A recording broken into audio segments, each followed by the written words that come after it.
Beaucoup plus que nous, je sais. Le souvenir est lié au monde des œuvres permanentes.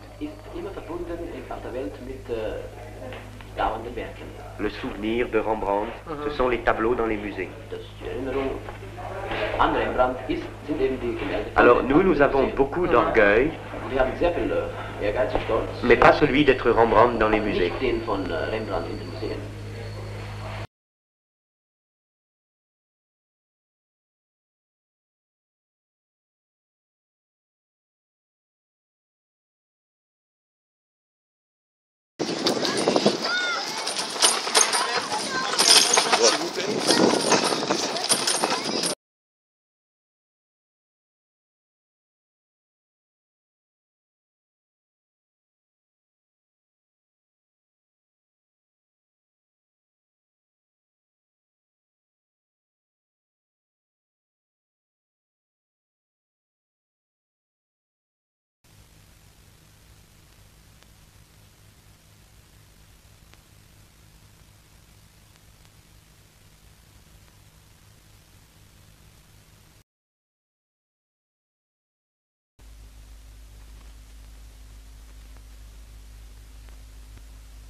Ce quartier était fait pour la dignité malheureuse de la petite bourgeoisie, pour les emplois honorables et le tourisme intellectuel.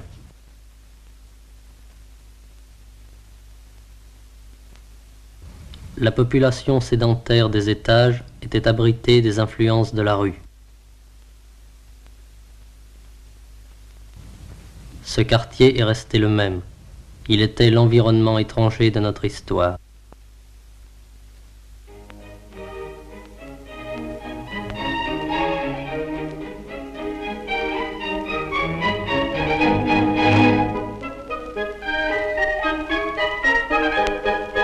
Ici était mis en acte le doute systématique à l'égard de tous les divertissements et travaux d'une société, une critique globale de son idée du bonheur. Ces gens méprisaient aussi la prétendue profondeur subjective. Ils ne s'intéressaient à rien qu'à une expression suffisante d'eux-mêmes, concrètement.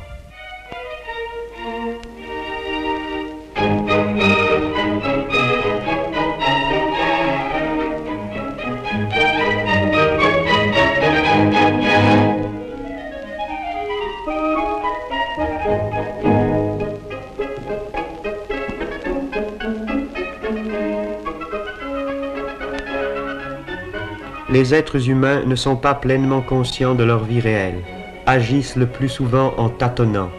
Leurs actes les suivent, les entraînent, les débordent par leurs conséquences. À chaque moment, donc, les groupes et les individus se trouvent devant des résultats qu'ils n'avaient pas voulus.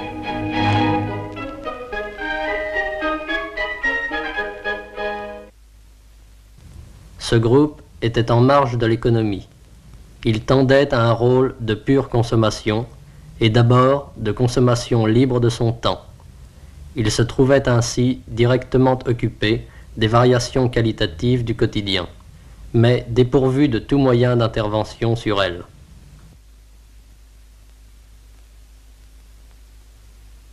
L'aire de déplacement de ce groupe était très réduite. Les mêmes heures ramenaient aux mêmes endroits. Personne ne voulait dormir tôt. La discussion sur le sens de tout cela continuait.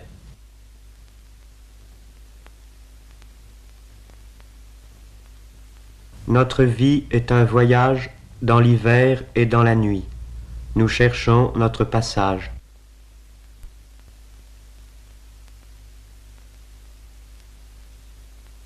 Il ne serait pas possible d'être ensemble plus tard et ailleurs qu'ici. Il n'y aurait jamais de liberté plus grande. Le refus du temps et du vieillissement isolait d'avance les rencontres dans cette zone, accidentelle et bornée, où ce qui manquait était ressenti comme irréparable. L'extrême incertitude quant aux moyens de subsister sans travailler était à la racine de cette hâte qui faisait les outrances nécessaires et les ruptures définitives. Les autres suivaient sans y penser les chemins appris une fois pour toutes, vers leur travail et leur maison, vers leur avenir prévisible. Pour eux déjà, le devoir était devenu une habitude, et l'habitude un devoir. Ils ne voyaient pas l'insuffisance de leur ville, ils croyaient naturelle l'insuffisance de leur vie.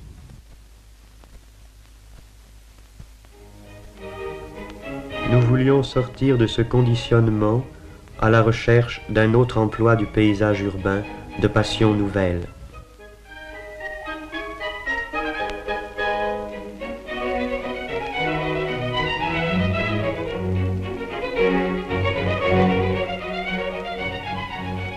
L'atmosphère de quelques lieux nous faisait sentir les pouvoirs à venir d'une architecture qu'il faudrait créer pour être le support et le cadre de jeux moins médiocres.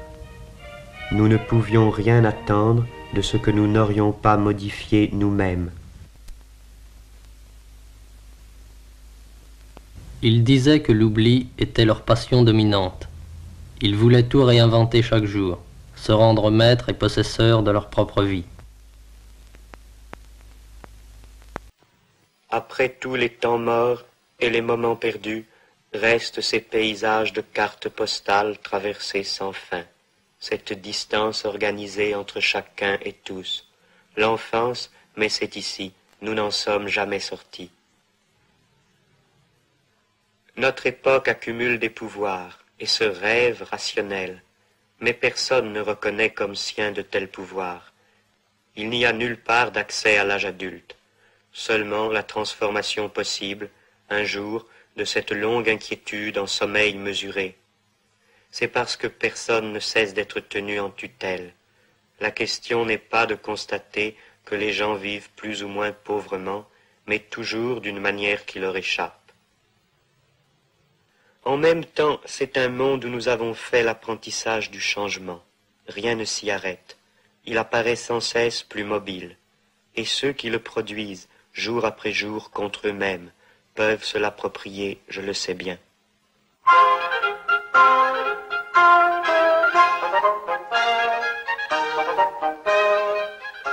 La seule aventure, disions-nous, c'est contester la totalité, dont le centre est cette façon de vivre, où nous pouvons faire l'essai mais non l'emploi de notre force. Finalement, aucune aventure ne se constitue directement pour nous. Elle participe d'abord, en tant qu'aventure, de l'ensemble des légendes transmises, par le cinéma ou autrement, de toute la pacotille spectaculaire de l'histoire.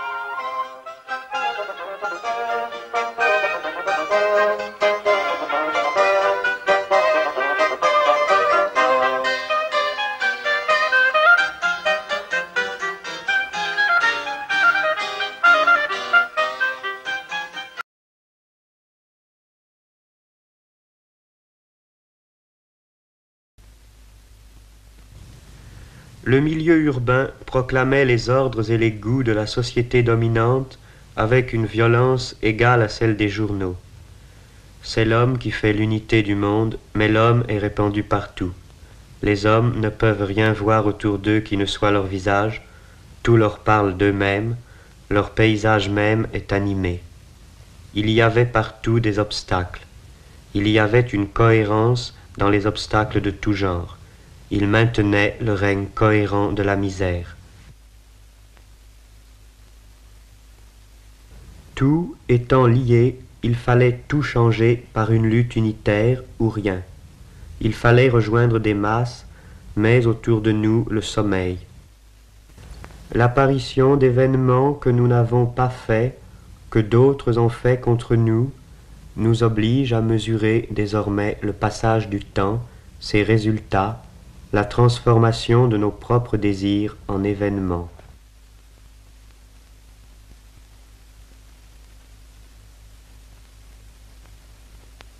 Ce qui différencie le passé du présent est précisément son objectivité hors d'atteinte. Il n'y a plus de devoir-être. L'être est à ce point consommé qu'il a perdu l'existence. Les détails sont déjà perdus dans la poussière du temps. Laquelle avait peur de la vie, avait peur de la nuit, avait peur d'être prise, avait peur d'être gardée. Ce qui doit être aboli continue, et notre usure continue avec. On nous abîme, on nous sépare. Les années passent et nous n'avons rien changé.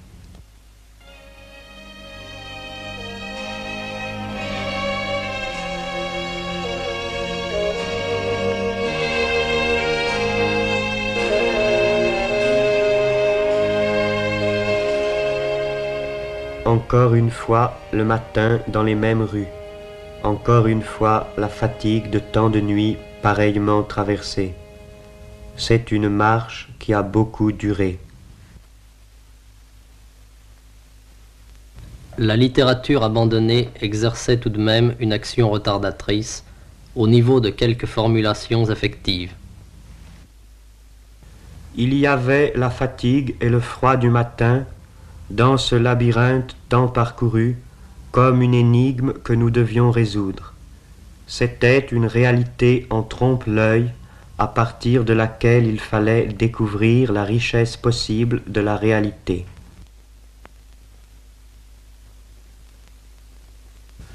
Au bord de la rivière recommençaient le soir et les caresses et l'importance d'un monde sans importance. Comme les yeux regardent beaucoup de choses confusément et n'en peuvent voir distinctement qu'une, de même la volonté peut imparfaitement tendre à divers objets et ne peut parfaitement en aimer qu'un à la fois.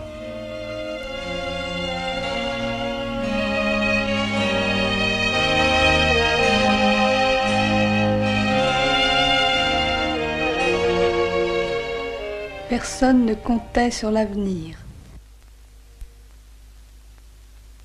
Mais tant de choses que l'on voulait n'ont pas été atteintes, ou partiellement, et pas comme on le croyait. Quelle communication a-t-on désiré, ou connu, ou seulement simulé? Quel projet véritable a été perdu? Pour décrire effectivement cette époque, il faudrait sans doute montrer beaucoup d'autres choses. Mais à quoi bon? Il faudrait plutôt comprendre la totalité de ce qui s'est fait, ce qui reste à faire, et non ajouter d'autres ruines au vieux monde du spectacle et des souvenirs.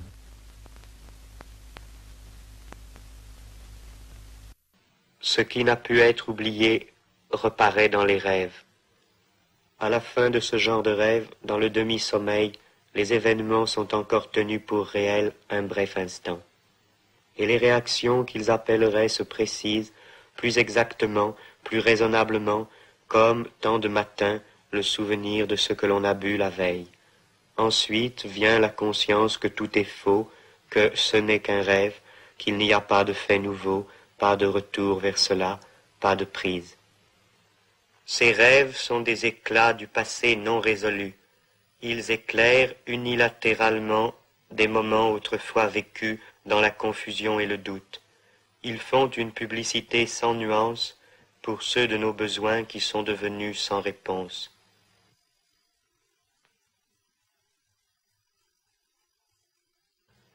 Voici la lumière du jour et des perspectives qui, maintenant, ne signifient plus rien.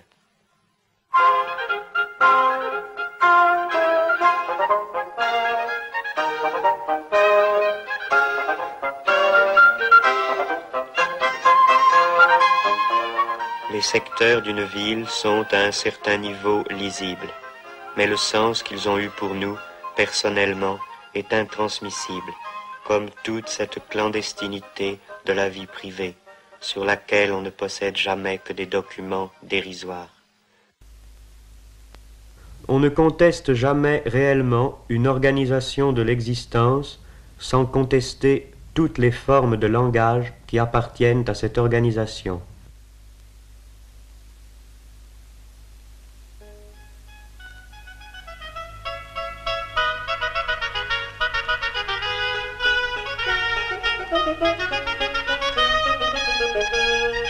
Quand elle s'exerce dans un circuit fermé, la liberté se dégrade en rêve, devient simple représentation d'elle-même.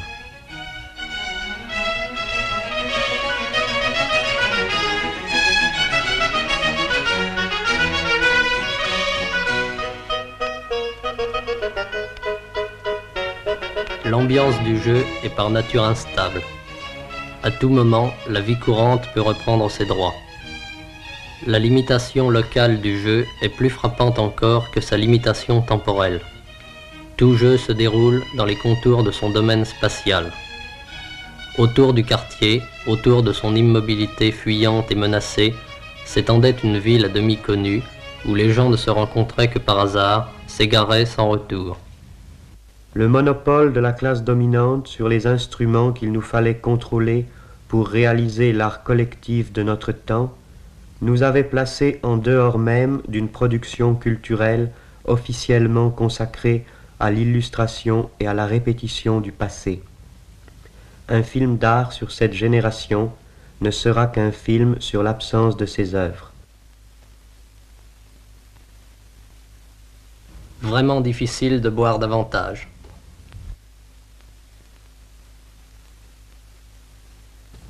Évidemment, on peut à l'occasion en faire un film. Cependant, même au cas où ce film réussirait à être aussi fondamentalement incohérent et insatisfaisant que la réalité dont il traite, il ne sera jamais qu'une reconstitution, pauvre et fausse comme ce travelling manqué.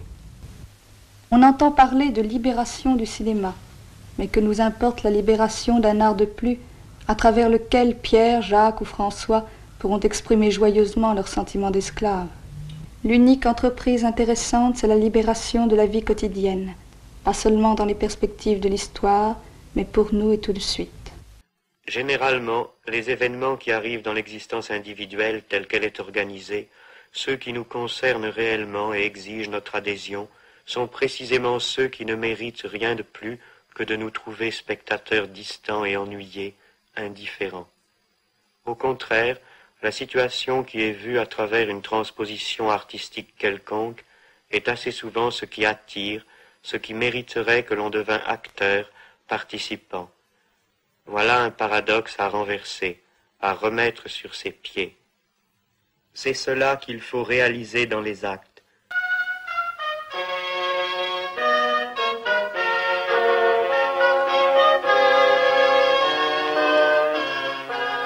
On n'a rien inventé, on s'adapte avec quelques nuances dans le réseau des parcours possibles.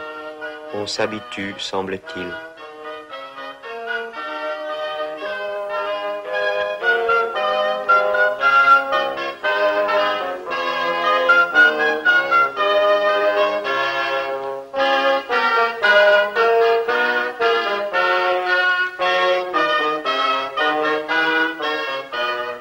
Au retour d'une entreprise, toutes gens du monde ont moins de cœur qu'à l'aller. Beaux enfants, l'aventure est morte.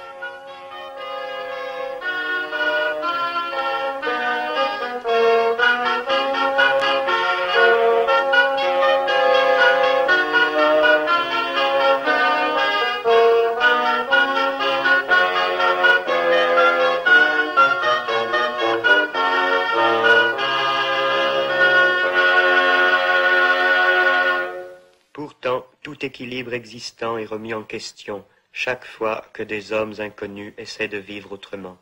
Mais toujours ce fut au loin. On l'apprend par les journaux, par les actualités. On reste à l'extérieur de ceci, comme devant un spectacle de plus. Nous en sommes séparés par notre propre non-intervention. C'est assez décevant quant à nous-mêmes. À quel moment le choix a-t-il tardé? Quand l'occasion a-t-elle été manquée? Nous n'avons pas trouvé les armes qu'il fallait, nous avons laissé faire.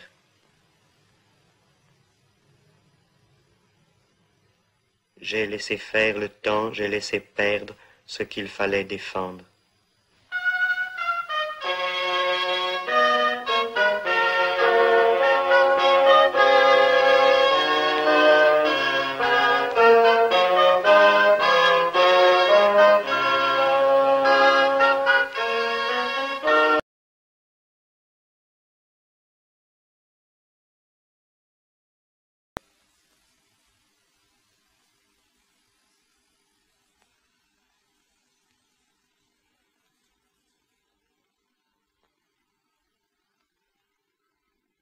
Qui résistera?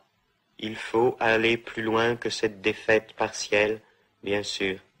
Et comment faire?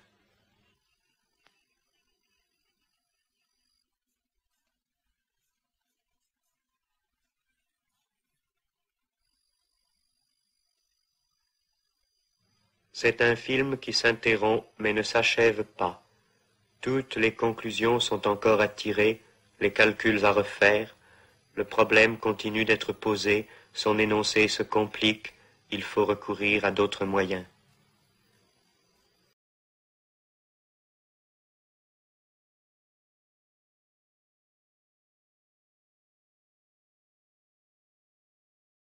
La sagesse ne viendra jamais.